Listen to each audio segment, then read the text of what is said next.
I do want to talk about just your new book. I think as a man, I've been with my partner for 26 years, my wife, and I would just Right. like to know, just speaking to you, how people's partners, women's partners can and maybe start help women love their shadows. So, is there anything practical that we can do, or not practical, even just journeying with and sitting with women, helping firstly loving their shadows, embodying their feminine gifts, as you've written, and then experiencing the specific pleasure of who they are. Mm. What would you say to partners to help their women in their lives journey along this road? I love that question. I'm not sure I've actually been asked that question before. I'm so, focused on what women can do for themselves. And that's really a lot of the reclamation path is recognizing that nobody needs to change at all. Not your child, not your partner, not your bank account. No, nothing needs the government, nothing and nobody needs to change in order for you to access this innate uh, locus of control that I referenced, right? This innate power and the capacity to choose what is most aligned for you. So that sort of influence that we can wield on our environment does not require strategy or manipulation and all of these old tools that we learned that can be very effective.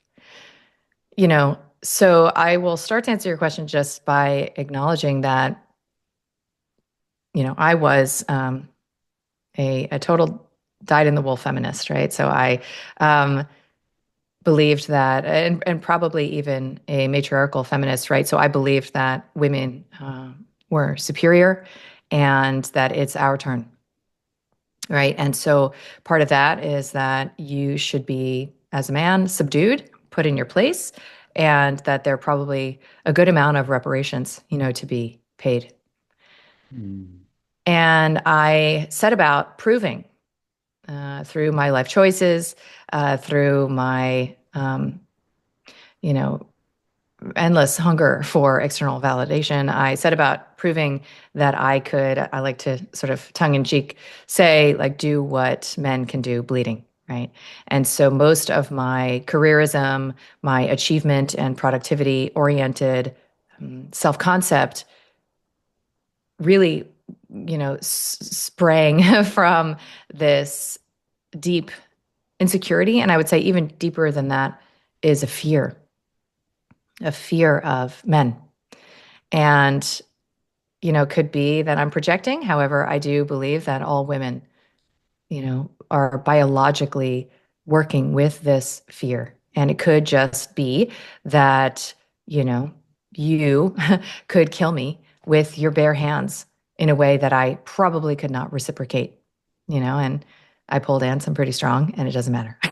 Right. So, like, uh, that biological vulnerability, right, that also is reflected in our reproductive vulnerability in so many dimensions of our softness and um,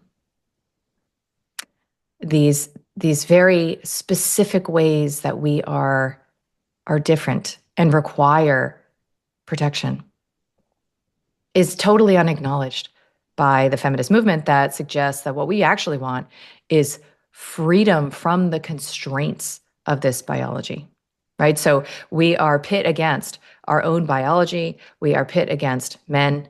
We are pit against, of course, this is not advertised, but other women Mm. and also our children.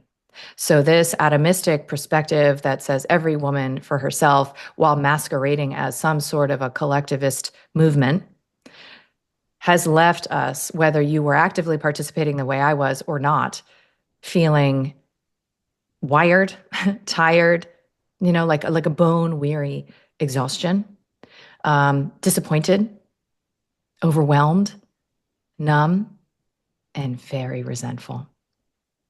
Right. All you got to do is ask a woman how much she has to deal with, right? To get just a little taste of that, deep core of venomous resentment.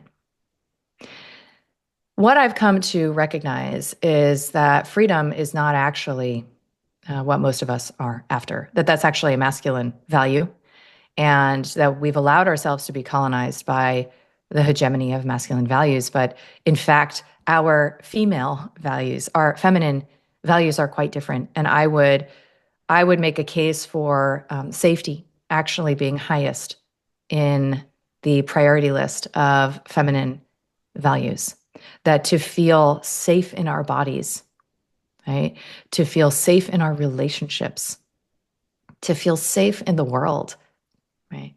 Would be a way to access the gift of this vessel, right? That is when we allow the energy to move through in a way that we incarnated to experience.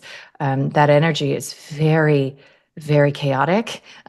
It's very big, like primordial level bigness. And it's birth energy, it's creative energy, and it's also where our ecstasy lies, and our vision and our capacity to, what I like to describe as walking in the dark, right? Our capacity to walk without a plan, to feel our way through some of the most challenging terrain, right? Without hesitation. And so, again, while I focus on what a woman can do to inspire and even induce change in those around her, right? So, the way that we communicate, the way that we inhabit our own bodies, the way that we prioritize ourselves changes these Mm. dynamics. They're very mutable. Sure.